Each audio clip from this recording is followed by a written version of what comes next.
안녕하세요. 엔트롱입니다. 오늘 우리가 함께 짚어볼 종목 바로 K뷰티에 보이지 않는 손 코스맥스인데요. 최근 실적 발표를 두고 이야기가 좀 많더라고요. 과연 성장 스토리는 계속 될 수 있을지, 또 수익성은 괜찮은 건지 오늘 전문가님 모시고 속 시원하게 파헤쳐 보겠습니다. 전문가님, 어서 오세요. 네, 안녕하세요. 바로 그 질문이 오늘 코스맥스를 이해하는 가장 중요한 열쇠라고 할 수 있습니다. 겉으로 발표된 실적, 그러니까 성적표만 보면 박수 칠 만한데 왜 시장에서는 고개를 갸우뚱하는 걸까요? 이 숫자 뒤에 숨은 진짜 이야기를 지금부터 하나씩 풀어드리겠습니다. 네, 좋습니다. 그럼 오늘 어떤 순서로 이야기 나눠볼지 먼저 살펴보죠. 먼저 실적과 수익성 사이에 어떤 모순이 있는지 보고요. 코스맥스라는 회사가 정확히 어떤 일을 하는지, 그리고 성장 동력인 해외 사업과 우려 지점인 국내 사업을 차례로 짚어본 뒤에 최종 전망까지 들어보겠습니다. 자, 그럼 바로 본론으로 들어가서 4분기 실적부터 한번 볼까요? 시장 예상을 뛰어넘는 소위 말하는 어닝 서프라이즈였는데 왜 저희가 모순이라는 단어를 썼는지 숫자를 보시면 바로 이해가 되실 겁니다. 자, 작년 4분기 영업이익이 무려 409억 원입니다. 시장에서는 한 392억 원 정도 예상했거든요. 그러니까 기대를 살짝 뛰어넘은 아주 괜찮은 숫자죠. 겉으로 보기엔 정말 흠잡을 데가 없어 보입니다. 네, 이렇게 좋은 실적 뒤에 숨겨진 이야기를 파헤치기에 앞서서요. 오늘 저희 분석은 최근에 나온 SK증권과 교보증권의 리포트를 바탕으로 한다는 점 먼저 말씀드릴게요.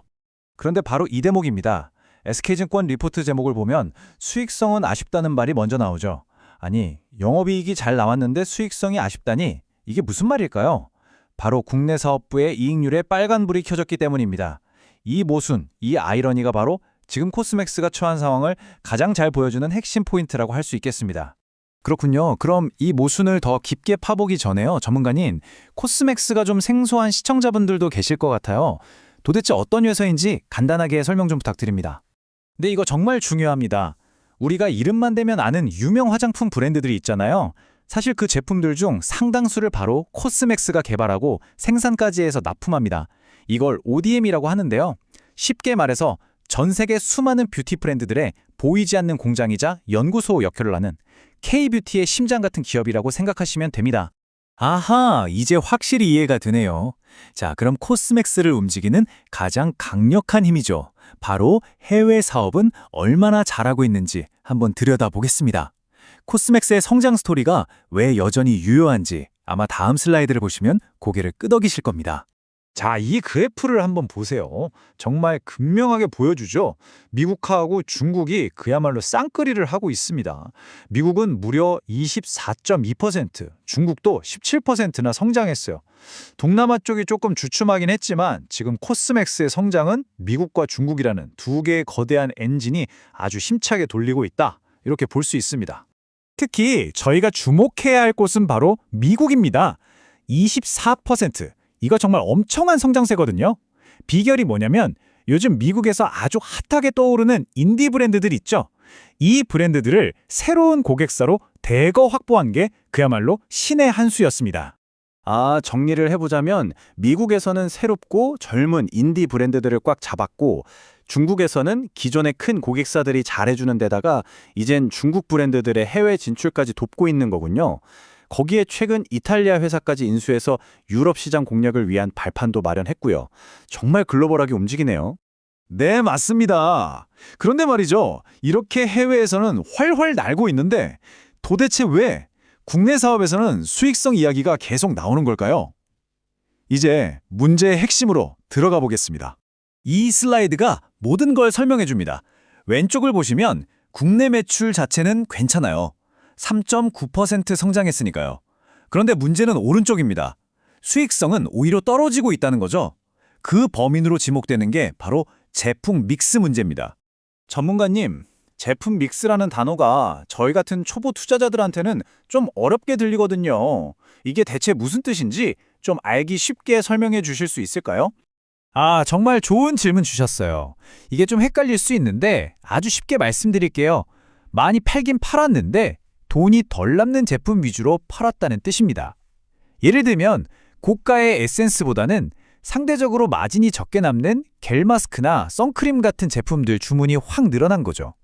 그러니 전체 매출 파이는 커졌는데 정작 회사에 떨어지는 이익률은 줄어드는 현상이 나타난 겁니다.